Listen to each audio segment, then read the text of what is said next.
Hey, this is Reads Urantia.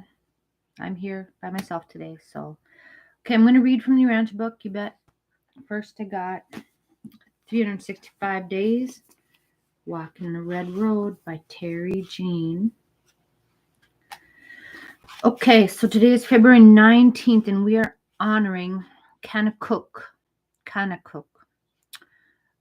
who was a Kickapoo person.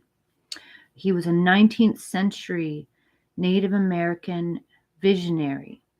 He arose among the Kickapoo in the years immediately after the War of 1812 as the government pursued its policy of moving all the native people to the Louisiana Territory west of the Mississippi River. Okay, he died in 1852. Okay, I might as well put this in the stream here. Of course, the Kickapoo people. I'm going to look up Kickapoo tribe. I forgot to do that. Kickapoo people are in Oklahoma.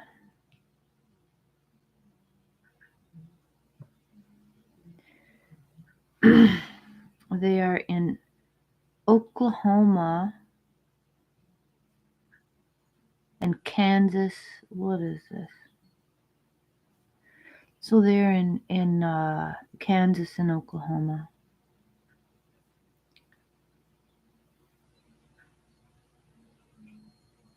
Okay, Kickapoo tribe of Oklahoma is actually, that's crazy.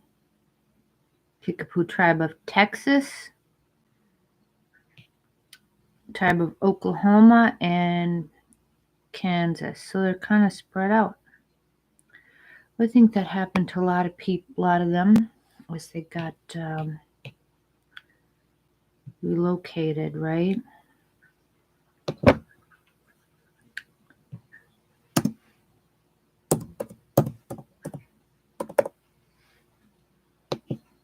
Yeah. Okay, Texas. Kickapoo traditional tribe of Texas.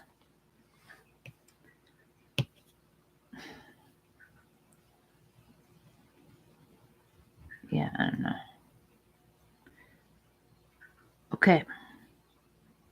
I don't normally think of them as a numerous tribe, you know what I mean?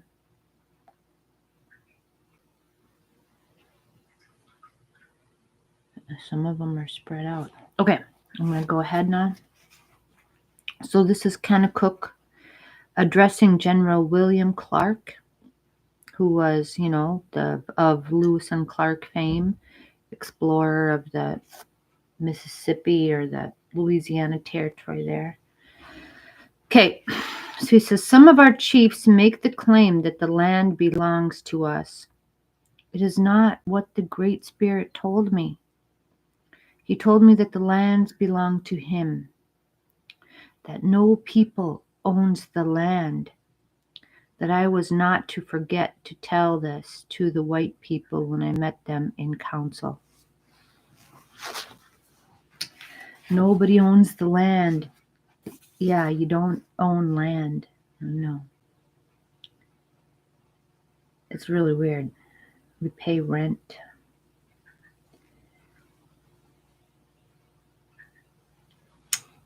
Pay for parking. Coming from North Dakota when I got here to Minneapolis, I had a strong resentment against paying for parking. It was just like, what? Pay for parking? Jeez. And a lot of money. Yeah, like the bargain rates, $10 for if you get here early, or $7.50 if you get here early, or whatever. Okay.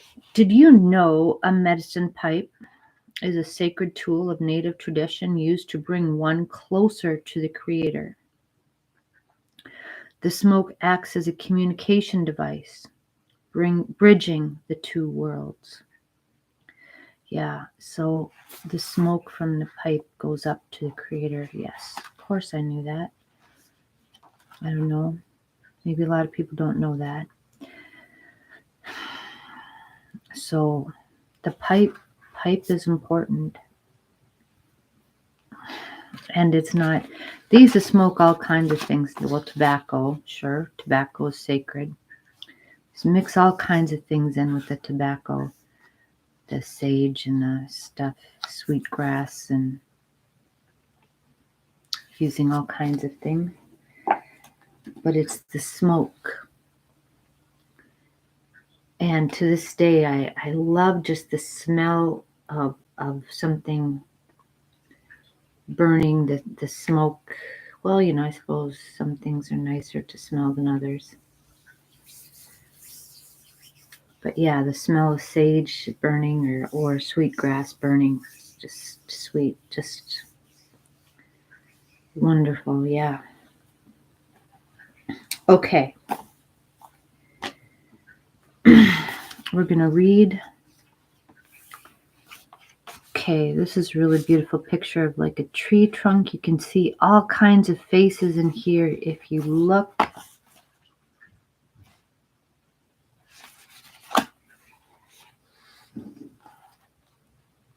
Isn't that gorgeous? Yeah, half the reasons why I love this book is the visuals. I think I've got better like actual interpretations.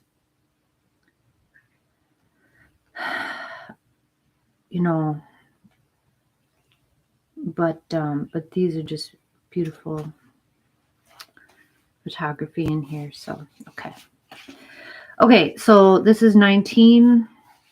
The paradoxes of returning to the great integrity. Banish the intellectual, discard knowledge. We will all benefit 100-fold. Eliminate all institutions of charity and justice. We can then return to our natural love for one another. Let everyone be released from our addictions to shrewdness and profit. Then thievery will disappear. These three negate the great integrity, but to negate these negations is insufficient. 3 affirmations are also necessary. The first is to embrace simplicity and integrity. The second is to consume only the needs of our body and soul. The third is to allow our love and concern for others to define our essentiality. Beautiful. Okay. Now, what do you mean, like, banish the intellectual? You know what? I usually call myself an intellectual. You know what I mean? I'm kind of like, okay, that's been the one thing I could do all my life. I didn't do sports. I didn't have a lot of friends. Didn't have a lot of, But, I could get an A on the test. I mean, yeah.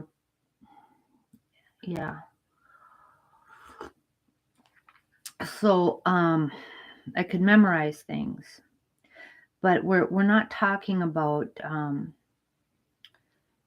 banish the real deep knowledge or understanding.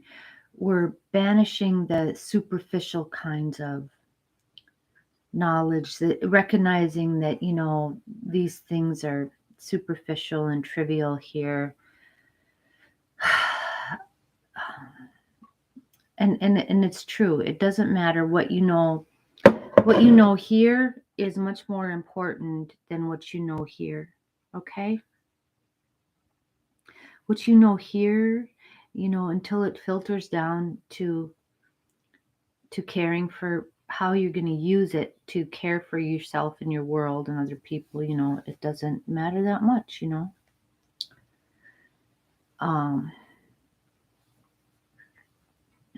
Get rid of we don't need shrewdness and profit. It's like, whatever it is will be provided for until it's time for us to go to the other place. I mean, it's going to happen. You're going to die someday. So let go of whatever, it's just live.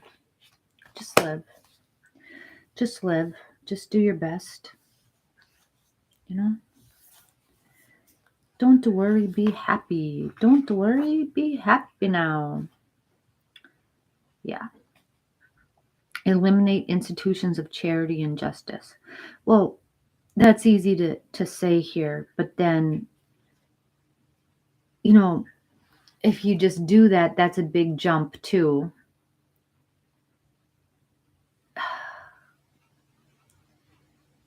To just say that, oh, everybody's going to be provided for. Well, there's be some people that aren't provided for. There'll be, I don't know. So, but we've got ourselves into quite a fix here in this modern world of ours.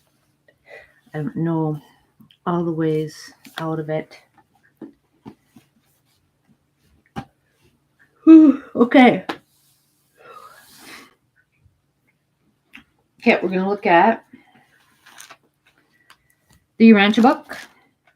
Okay, we're going to read paper 37, section 5, the High Commissioners.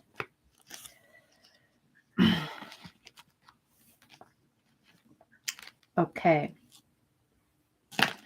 The High Commissioners are spirit-fused descendant mortals. Wow, spirit-fused descendant mortals. Okay, so here I've spent some time thinking about spirit fusion as being like a little bit inferior to father fusion, right? Yeah. Okay. They are not adjuster fused. You quite well understand about the universe ascension career of a mortal candidate for adjuster fusion, that being the high destiny in prospect for all Urantia mortals since the bestowal of Christ Michael. But this is not the exclusive destiny of all mortals in the pre-bestowal ages of worlds like yours. And there's another type of world whose inhabitants are never permanently indwelt by thought adjusters. Such mortals are never permanently joined in union with a mystery monitor of paradise bestowal. Nevertheless, the adjusters do transiently indwell them. Transiently. So you're here, your adjuster's here, then it's such mortals are never permanently, but adjusters do transiently indwell them, serving as guides and patterns for the duration of the life in the flesh. During this temporary sojourn, they foster the evolution of an immortal soul, just as in those beings with whom they hope to fuse. But when the mortal race is run, they take eternal leave of the creatures of temporary association. Okay, so, oh gosh. How do you know? See all this, and then how do you know what you are? It says that all the people here in Urantia can expect to be father fused. But there's all these different kinds of people hanging out here. They come from other places. I don't know. Everybody wants to be different, right? I don't know. You know what? I gotta say, I don't know. I mean, Lord, I don't know what I am sometimes. But I know that you love me, okay? During this temporary sojourn, they foster the evolution of an immortal soul, just as in those beings with whom they hope to fuse. But when the mortal race is run, they temporary association. Okay. Surviving souls of this order attain immortality by eternal fusion with an individualized fragment of the spirit of the local universe mother spirit. eternal fusion with an individualized fragment of the spirit of the local universe mother spirit. So they're spirit fused. Okay, which is because a father fusion is the highest kind of fusion. Because this is a local universe mother spirit. I mean, she's great and everything. You know, this hierarchy now that we're being introduced to, it's like blowing my mind. I mean, right, because up to this time, everything, God was just one big thing. Everything, right? We couldn't comprehend any of it, just to think there's different parts of this and all this. Okay, but now we're starting to like think, okay, well, so, but what, that just leaves me to know, like, ask, what am I? What the heck am I? Okay. Okay. They are not a numerous group, at least not in Nebadon. Okay, there's not a lot of these. On the mansion worlds, you will meet and fraternize with these spirit-fused mortals as they ascend the paradise path with you as far as Salvington, where they stop. Okay. Some of them may subsequently ascend to higher universe levels, but the majority will forever remain in the service of the local universe. As a class, they are not destined to attain paradise.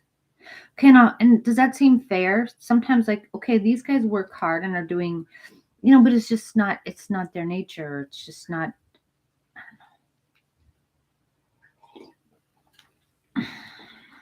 Okay. Not being adjuster fused. They never become finalitors, but they do eventually become enrolled in the local universe core of perfection.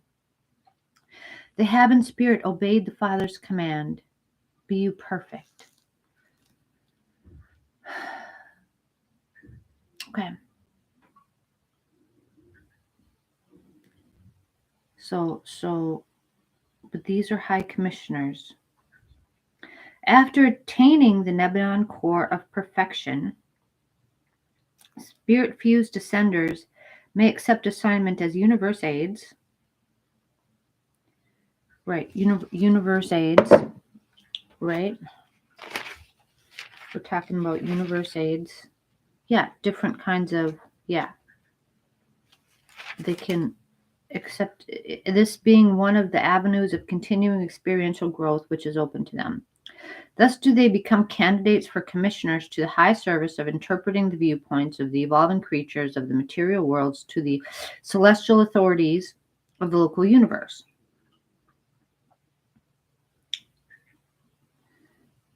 So they interpret the viewpoints of the evolving creatures. So we're trying to understand, like, so all these really high, like, perfect beings, these really intelligent wise, are really trying to understand how messed up we are.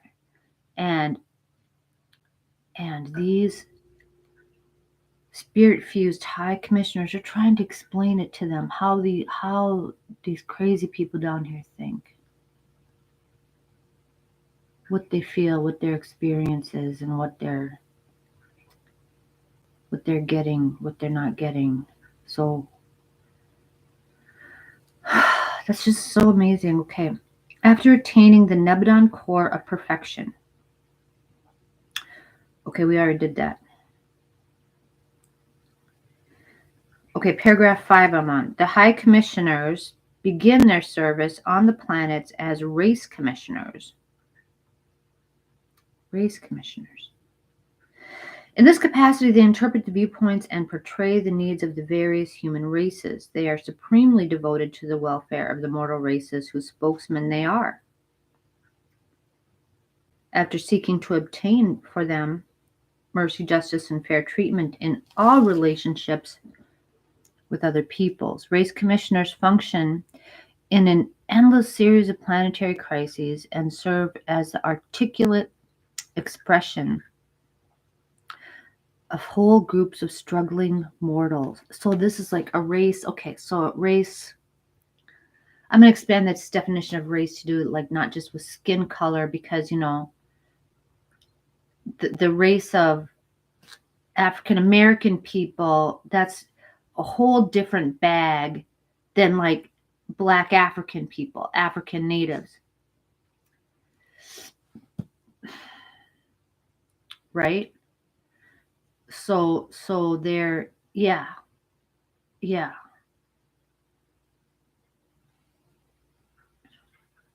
So, and there's some antagonism between those two groups. I mean, I wouldn't think so to come off, but I see that all the time here. So there's spokesmen for these cultural groups, and as far as like white people in Europe, totally different from the white people over here, or even like the white people in the red states are totally different than the white people in the blue states or in Canada. So I don't think it has to do as much with race per se or skin color as with, like what we perceive as our cultural distinctions. Okay, I'm going to make that conjecture. Okay, but of course, I don't know. I don't know how they're dividing this up into their little things. So we've got this group of people represented by a race commissioner.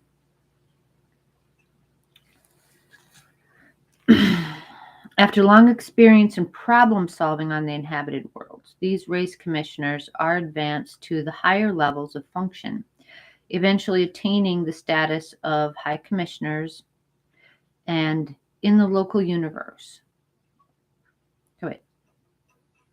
Okay, eventually attaining the status of high commissioners of and in the local universe. The last registration recorded slightly over 1.5 billion of these high commissioners in Nebadon. These beings are not finaliters, but they are ascendant beings of long experience and of great service to their native realm. Okay, so they're not finaliters, but they're very valuable. Okay, so they're putting a lot of value on being able to like communicate with the lower beings. Oh gosh, I mean,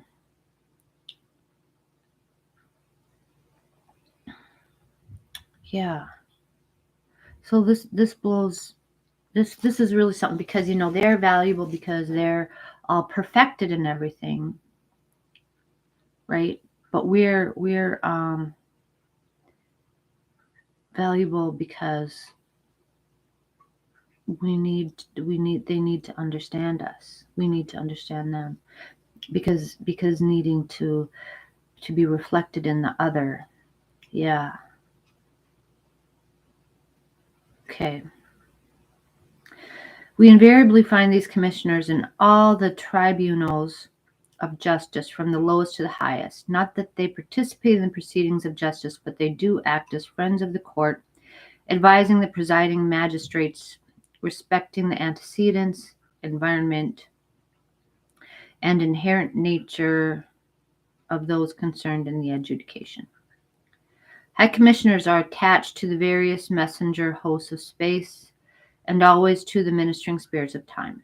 They are encountered on the programs of various universe assemblies, and these same mortal-wise commissioners are always attached to the missions of the sons of God to the worlds of space.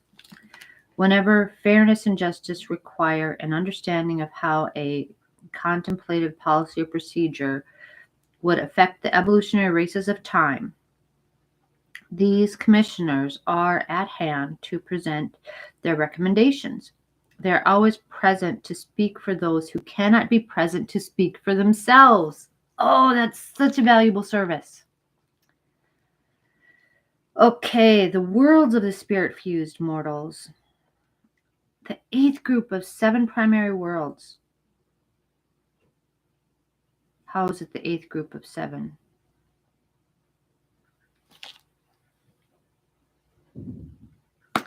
The 8th group of 7 primary worlds. Oh, so there's like 10 of them or something probably, but there's 7 worlds within this 8th group, right? This is the 8th group of 7 primary worlds. So this is the 8th group, eighth of 10 probably, I think. 7 primary worlds and tributary satellites in the Salvington Circuit are the exclusive possession of the spirit-fused mortals of Nebadon. Ascending Majester-fused mortals are not concerned with these worlds, except to enjoy many pleasant and profitable sojourns as the invited guests of the spirit-fused residents. So they just go there to visit. We go there to, hobnob with these people. Except for those few who attain Uversa and Paradise, these worlds are the permanent residence of the spirit-fused survivors. Okay, so there are some of them that do. I mean, a few of them. Those few.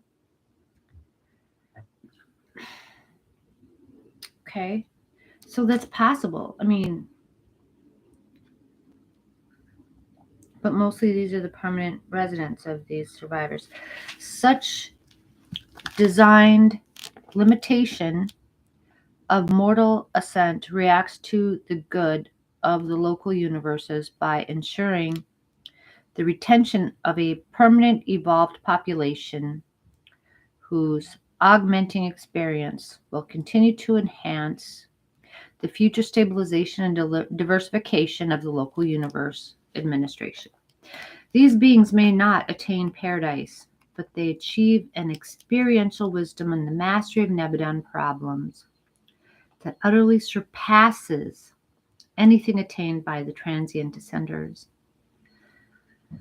And these surviving souls continue as unique combinations of the human and the divine, being increasingly able to unite the viewpoints of these two widely separate levels and to present such a dual viewpoint with ever heightening wisdom. Thank you, thank you, thank you. And that is all for today. Okay, so there's a lot more of this paper. This is so interesting, you guys. Okay, all right. We'll keep going tomorrow. Thank you for being here. Okay. See you next time. Bye.